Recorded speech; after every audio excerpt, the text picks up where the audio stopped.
you guys have any specific questions that you guys want to ask, you can raise your hand and then, yeah. Cool. Okay, big ups to the share, big ups to share, big ups to the gospel industry. Okay, I have just a few questions that I want to ask. Firstly, I want to ask Shia Publishing, and okay, a lot of old school churches they use church hymn books, right? Some use Hosea, some use Station. So regarding copyrights on that side, right? How are artists engaging with the music written on those books and then actually getting their music published with Share? Or like, are a lot of these composers not engaging with Share or what? Because I feel with gospel, né? A lot of old school kind of gospel, like Clap and Tap, Zion, and all of that, right? It differs a lot, especially with the upcoming gospel that's happening right now. All right. So I want to understand, like, because the gospel, okay, the old school gospel is now considered indigenous, right? But then I feel that a lot of people want to listen to it. Okay, I live in Alberton, so the local radio network that side is Kasi FM. So sometimes they would play clap and tap music exclusively for like 3 hours for a big audience. And it's funny how there's a big audience in this sort of music. But then when it comes to the copyrights day, I feel that like that music is not really being exposed as much as this kind of gospel is being exposed. So I just want to understand like how it's working apart, because I can hear with CCL, LI, the way they work, like there are songwriters out there who are actually writing gospel music. So with gospel music that was already there in the past, right? And with the gospel music being produced now, how is the industry actually, reciprocating with them? I don't know how to ask this, but yeah. I think your question is, how then do we show the amount of value that we are giving to these new gospel artists in terms of just financial literacy and understanding how to collect royalties? How then do we apply it to the old previous gospel generation whose songs may be played right now, but then they don't know where to start and where to go? And I think there's no one size fits all answer to it. I think the most important thing is just having the spaces like this, for example, or networking, or just even Googling Share Publishing and coming into the office and sitting down with them and seeing, okay, look, I've been doing gospel. I did it for the past 40 years. I'm not doing it anymore. But then my songs are being played in Alberton, etc., etc. But I don't know where to start in terms of just collecting or getting royalties. Those are the types of conversations that we can have as Share Publishing and as a music publisher. So I think the most important thing for you to understand is the best way to also give that advice to someone is to also understand it yourself. So the best place is to look at yourself and be like, okay, look, I need to understand this much better so that next time when I'm in the room with someone who has been a gospel musician and is not collecting, but then the songs are being played, the lyrics are being copied into material, etc., there's a gap. And then you can then be like, okay, look, they Share Publishing. You can talk to Kefilo here. You have these people as well here. You can network with them and be like, okay, I can link you to this person. So I think that would be my answer, to just say, just do the bare minimum of just getting information and knowledge, and then everything else will kind of align itself.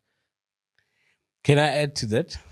And I think I heard your question when you spoke about like Hamatilongo kind of setup, which is probably like your public domain music. So that music belongs to the public. So, and you see it a lot where artists take that kind of music and they redo it, right? So that is public domain music. And I think, that's how it gets maybe airplay on radio, and people get to rehear those songs like like and stuff like that. But again, these guys need to go and register the music. That's the key thing, is the registration part. Because if you don't register the music, then CCLI can't pick up the music to say, okay, this song is being sung at church like this one, like this, like this, like this. So I think, does it answer your question? Yeah. Yeah. With these hymn books, like the hymn books, yes, those songs, do they have copyright or not? Those are the ones we are saying is public domain. Yeah, it's public domain. So you can go and use that song, reuse it. You can go remake it. Yeah, and put a new twist to it. So it's a public domain song. So it doesn't belong to a specific person.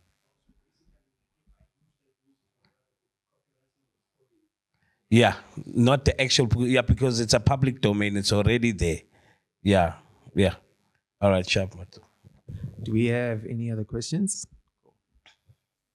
We have two.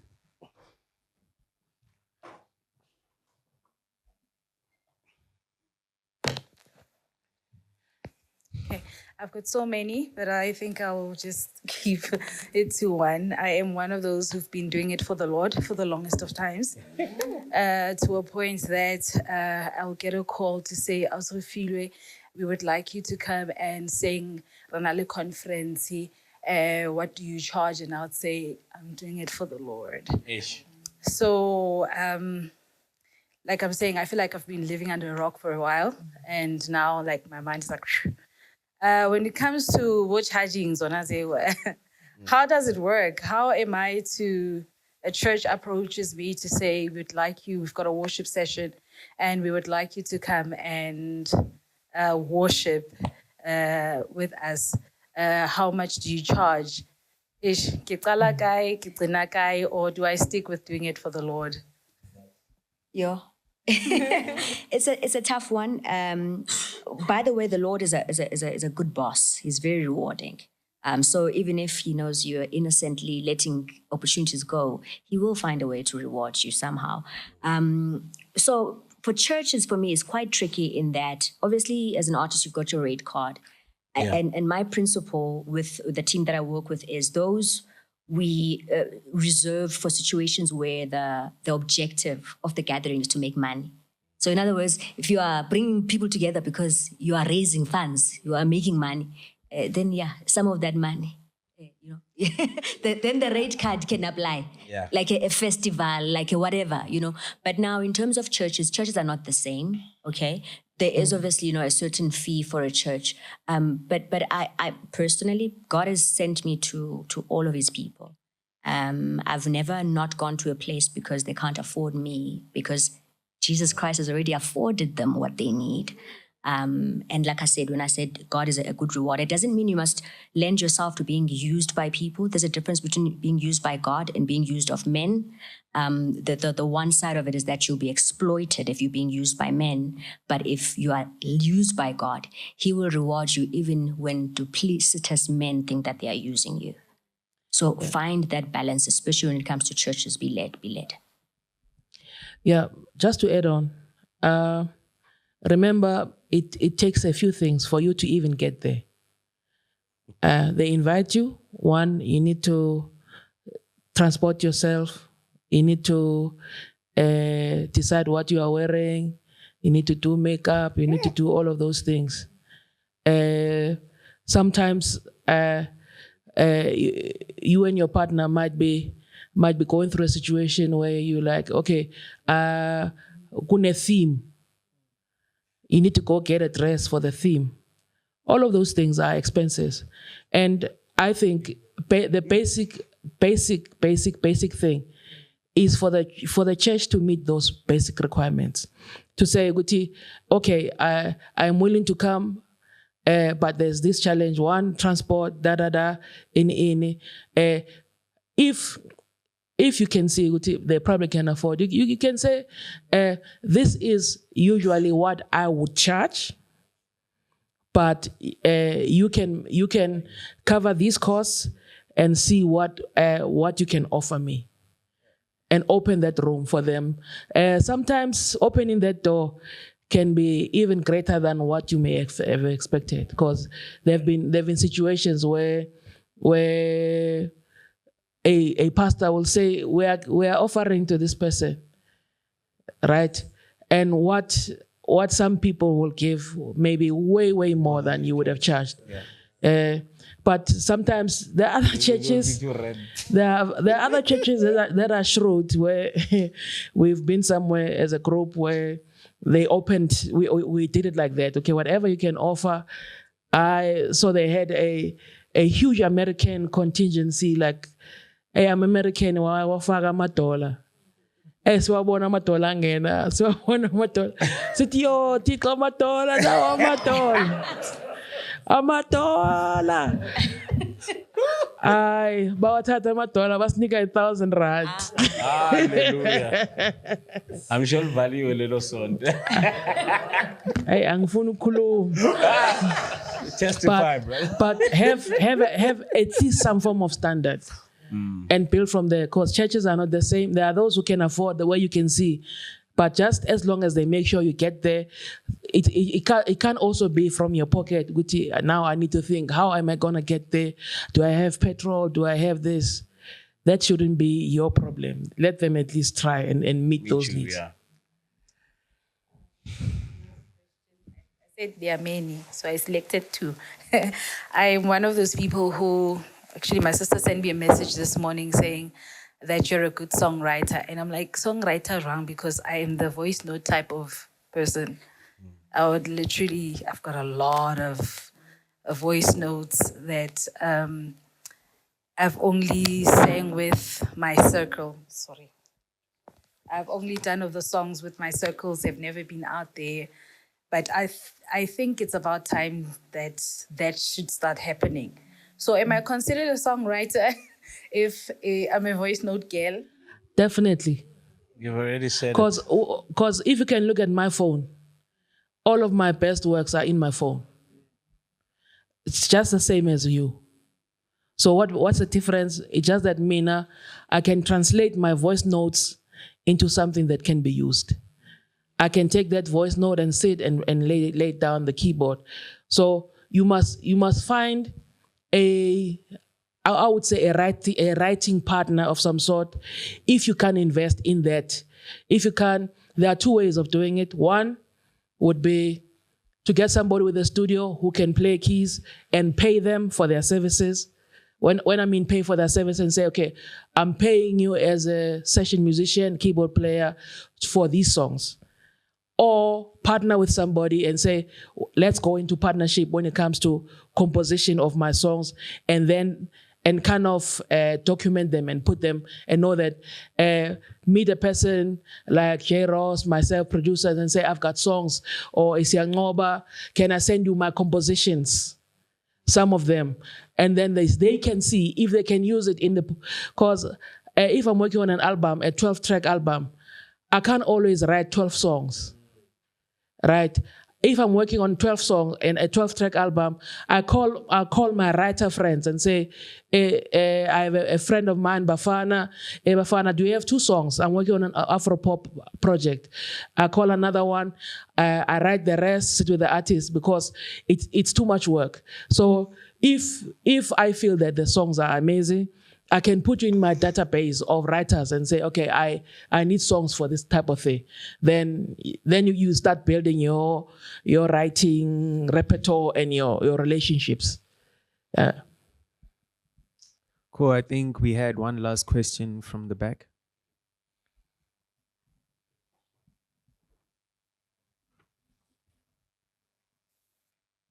Hi everyone, I'm Katu. Hi, Katu. Yeah, first and foremost, child of God, creative, and a sound technician. So I appreciate the sheer publishing introduction. That was amazing. And the wisdom that was shared by the panelists. Of course, coming to this event, I wasn't sure what to expect from a songwriting workshop.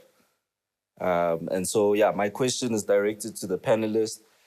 I'd love to know, what inspires your creative process, whether it be music production or songwriting. And basically, I'd like to know if there's perhaps a trend you've seen with the hits you've made, and whether it be with the songwriting or the music production. Are you able to create a song there and say, this one is going to be a hit, I know for sure? Or is it just the process of trial and error? Yeah, for me, I don't force issues. The songs literally are given to me, and sometimes I'm driving and it comes to me.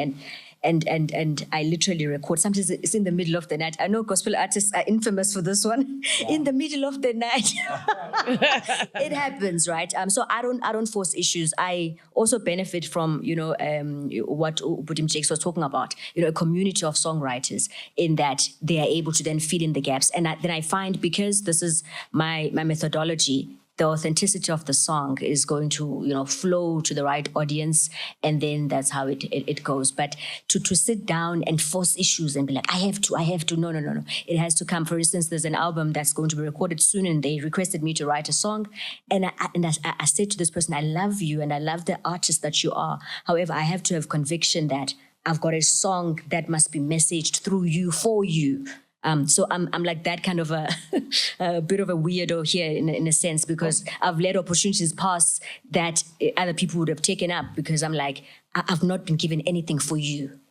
And Oli, on a second album, there's a song that she asked of me. I wasn't able to give her on the first, but I gave her on the second because I had it for her. Just an example. Okay. And then you don't clap. Hi, guys. Or you're still amazed. You're like, yo. Yeah. I think, it's for me, it's different experiences on how I write. But I mean, the middle of the night one, I can attest to that one. The Lord does wake me up at around 3 a.m. every time I'm going to birth a song. That is going to be powerful. And it's not like I sit now in the middle of it waiting for the song to come, but it's one of those evenings. So for me, at least I've got a studio in the house. I'm a music producer, so I can just wake up and do it, And then when it comes to, all the awards that I've won, there's not really a method to. And I think it's also a collective effort of the all the creatives that you work with, because now also in the space of movies and everything, it's the picture and the sound. So, when they work together, and then it produces now obviously the accolades. But I think it's also just honing in your craft and keep on adding to yourself, which means adding. For instance, I started learning how to play trumpet at my age. And what it did, it kind of like opened up my musical ear in a different way that I never even thought, because I play piano and guitar. That's what I've been playing forever. But when I started playing trumpet, then even vocally, I was like, wow, I can do that. So I think, just carry on like practicing and working on your skill and adding to what you already have. And I think that way you can keep growing. Yeah, I think just to add on, yes, like Kim Tap said. Thanks. I think you cannot lock creative into one format. Yeah. We all have our ways of being creative. We all have things that inspire us. Like the midnight song, that one, it happens very often with most of us. Like middle of the night. Ujesu athi ningalali. Ujesu athi. And sometimes it's difficult to get out of bed, and I don't want to wake my wife up, and I'm like, and the only problem is figuring out what I was saying last night, making sure it's clear. Now, sometimes if it's a very clear idea, I'll wake up and go into the lounge and properly sing it. And so those are some of the best ideas. But I had a business partner for many years, Robbie Malinga. We would wake up Monday morning, he's at the studio. We are making music. So like that, it's a different format. It's not like I woke up last night, I had an idea. It's from scratch. Yeah. Turn on the computer, kick, go. Go. From there, everything comes. It's a build up from there. Then from there, you go to the keyboard. From there, whatever comes to your head, and then we build up from there. And there'd be another format where we were writing with an entando, for instance. It'd be like, there's music, there's keys, there's a bit of a beat. Ntando comes and say, Tam Jakes, what's the song about? Then from me, it's like, this song is giving me, you are on stage, and you are looking at all these beautiful ladies, all this. I knew you were going to say that. And you are saying, go away, stand on, go away. And all of them are feeling like, oh, he's talking to me. And then everybody takes their pen and paper, goes to their corners, and everybody starts writing. Yeah. So you understand what creativity is, but most of it comes from within. It's like the feeling you're getting from the music, the like gospel, for that one is Holy Spirit inspired. Yeah. Where God lays, sometimes at church, you are listening to the preacher speak about victory. And God puts a song about victory in your heart. Yeah. I am victorious. That just from what the preacher is speaking about. If pastors were to lay claim from our they'd be probably responsible for 20% of the songs we've written or are written are from pastors' sermons. Yeah, so all of those things, you just need to channel, know that every opportunity is for you to be creative. Everything, like uhlangana ne security, yabo. Gumi wemsango emnyango you listen to Pastor Enigma.